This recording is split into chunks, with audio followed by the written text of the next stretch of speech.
Alright, I'm here with yep, yep. I'm here with Evgenia Markov, the CEO of ROSKINO. ROSKINO, well, Can I ask you one question? Sorry, just to. Oh, hi. Can you hear me? yeah, I can hear you. Yeah, just a small question. It will be a written interview or it will be a audio interview in the end. How do you plan it? I was planning to basically I'm gonna put this video online as it is. Ah, okay. So it will be kind of a full video, which will be on the portal. Yes, Zoom video. Oh, Zoom video shared on Facebook, YouTube, and my main site. okay. And Good. getting back to the interview, uh, the Roskino are currently staging a Russian film festival, which kicked off on the 9th of November and is running till the end of the month, the 30th. Um, I guess the first question that needs to be asked regarding Russian cinema, what is Roskino exactly responsible for? Yes, thank you for the question. So ROSKINO is the organization which is similar to the other country promotional brands like the German films, the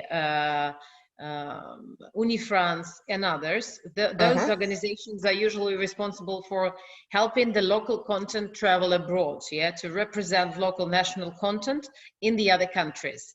Okay, So so that's exactly. it's sort of a distribution network. No, I wouldn't say the distribution directly, because distribution means sales. It's more Uh-huh. about like cooperating with partners on the other markets, Uh-huh. with promoting the content, working on the markets as the umbrella brand, doing like the PR job as we're doing with you now. Uh-huh. And now we are also in this B2C activity in the film festivals, which are more B2C rather than B2B. And yes, those are the major things maybe which are. Okay, It's well, not only the national film operation or cinema operation. It's the mission is basically a range of functions. So we represent the Russian industry of mhm. the audiovisual content on the international markets. That is the main goal. Okay. How long have you guys been running this festival? And is this the first time it's been being staged in Australia? Well, this brand, as you see it now, this Russian Film Festival, it's just very new. Uh-huh. It was basically launched in November 2020. And Okay. it's actually a rebranded festival of the Russian films abroad. These festivals, they basically have been conducted offline for many years all around the Uh-huh. globe, including Australia. There Oh, was okay. also one pretty successful festival in Australia. They were usually done by some local providers and Uh-huh. supported by the Russian Ministry of Culture. But in this difficult year, I would say, we together with the Ministry of Culture decided to make it, let's say, updated, and Uh-huh. unified, which means that we created a completely new brand, which is called the Russian Film Festival. And Mm-hmm. under this umbrella brand, we will be doing the local film festivals in different countries. And this year we are launching this online. This is the basically main difference. It was never done before in Mm-hmm. Russia. And one of the four countries which we selected is basically now Australia, Okay. uh, in this new changed format. Okay. Well, all right. What can audiences expect from the festival? And are any of the films being featured in a festival for the first time? Well, you know, it's a our main goal was to introduce Russian films and Russian creative industry to the international audience on the consumer level. We Uh-huh. are very excited about the festival because, for instance, in Australia, I believe not many viewers are familiar with the Russian cinematography. Are you familiar, by the way? I have seen some Russian films in the past. The last one I remember seeing before any of the films that are being currently screened in the festival was a film called Guardians, which was, as I remember, sort of Russia's answer uh, to the Avenger movies, the superhero movies. And there's been a couple of others, but it's been a also White Tiger, which was the reimagined version of Moby Dick, if I remember rightly. Okay, so it's not that you have a certain idea or impression when you think about the Russian films or cinema, right? No, I hadn't had I hadn't seen enough Russian films to really have an Exactly. informed opinion of them. Yeah, I think it's also connected to the fact that, uh, the interesting facts about the Russian cinematography is that it was very strong in the Soviet times. And then after the Soviet times, it has a kind of real slowdown. But since the 2010, 2012, the industry has been growing and developing very well because of the huge support of the Russian government. And actually now, 5-6 years after the investment started, we see a very high quality and interesting products, not only for the local, but also for the global markets. So that's why now what you'll be seeing, basically, it's a part of the content created after the investments has started and the industry has grown and developed. And year after year, it's really developing and growing and going more and more to the festivals. So the amount of festival awards the Russian industry gets now is 3 times more than, let's say, 5 years ago or 4 years ago. It's the same with the export sales. It's the same with the internal market. So the industry is growing and developed. So it's not surprised that you don't have a specific picture because there was not too much of it. And now when the content has grown and the amount of creative talents is also increasing in the industry, the content travels more and more globally. And now we're in Australia and we are happy for that. Yeah. Actually, if you asked me about why did we choose the Australian market here and why did we go for Australia, one of the reasons was exactly the one that we were pretty sure that there is not much knowledge about the Russian content on this market. So we definitely wanted, for us it was exciting and interesting to connect two countries and two cultures in this film initiative. And we are very much looking forward. The other reason is definitely that we have found an amazing partner, the Havio platform, which we are partnering with in this project. And we both are very much excited.